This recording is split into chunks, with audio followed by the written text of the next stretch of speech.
Ils sont des millions à respirer par la bouche tous les jours et à diminuer leur espérance de vie de plusieurs années. Je vous explique pourquoi maintenant. Je m'appelle Jacob, je ne vends pas du marketing, même si je suis en mode influenceur dans ma piscine. Non, j'aide les gens à respirer mieux pour améliorer leur santé ou pour pratiquer le pranayama, une pratique hautement spirituelle issue du yoga. Donc effectivement, je suis dans la piscine parce qu'on est à La Réunion, c'est l'été, il commence à faire chaud et je me suis dit que ça serait pas mal d'être un petit peu au frais en même temps que je vous fais cette vidéo.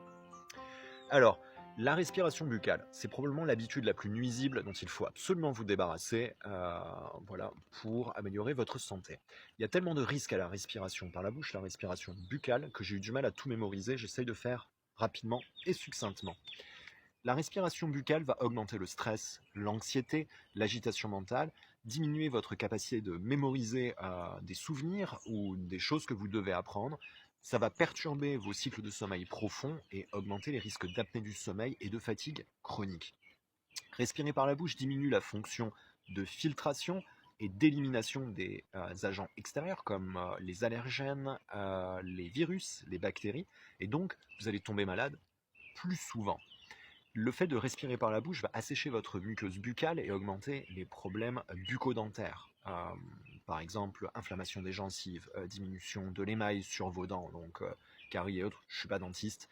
En tout cas, vous savez que ça va augmenter les problèmes. Et d'ailleurs, il y en a un que peut-être ça vous intéressera. Si vous respirez souvent par la bouche, vous avez probablement des chances d'avoir une beaucoup plus mauvaise haleine. Parce que les bonnes bactéries de votre bouche, en fait, eh bien, se dégradent, meurent, d'accord? Parce que votre bouche n'est pas faite pour respirer, elle est faite pour manger. Quand vous respirez par la bouche, vous pouvez faire le test par vous-même, vous allez voir que votre bouche et le fond de la gorge va s'assécher. Donc, angine, rhume, otite, plein de problèmes ORL. Non seulement ça, donc cette sécheresse que vous avez, c'est parce que l'air n'est pas suffisamment humidifié lorsque vous respirez par la bouche. Et quand il va arriver donc à vos poumons, il manque d'humidité cet air. Quand l'air froid arrive dans vos poumons et vos poumons sont chauds, il y a un échange thermique, un échange de chaleur qui va se produire. Et pour faire cet échange de chaleur et cette régulation, le corps utilise de l'eau. En temps normal, un corps sain qui respire correctement par le nez utilise 1 litre d'eau par jour pour faire cette régulation respiratoire. Mais si vous respirez par la bouche, vous allez en utiliser beaucoup plus et fatiguer énormément votre corps et être beaucoup plus à risque de déshydratation. Alors, la chose la plus importante, ça va être la vasodilatation. Voilà, ça c'est le dernier point le plus important. Si vous respirez par la bouche, vous allez diminuer la fonction de vasodilatation qui se produit au niveau des poumons pour pouvoir faire circuler l'air jusqu'à vos organes et à vos cellules. Que va-t-il se passer? Vos cellules vont fabriquer moins d'énergie pour vos muscles. Votre cœur, qui est un muscle, va moins bien fonctionner. Donc on sait que cette fonction de vasodilatation, quand elle est altérée, elle va aussi altérer le fonctionnement cardiovasculaire et c'est la raison pour laquelle vous aurez beaucoup plus un risque de mortalité prématurée par risque cardiaque, par maladie cardiaque. Tout ça pourquoi? Parce qu'on prend de mauvaises habitudes de respirer par la bouche. Parce que majoritairement, dans le plus grand nombre de cas, en fait, c'est surtout des mauvaises habitudes. Ensuite, après, il y a effectivement, si vous avez des sinusites, des rhinites, des problèmes d'allergie, puis que c'est la saison et que vous êtes complètement bouché, effectivement, vous avez du mal à respirer par la bouche.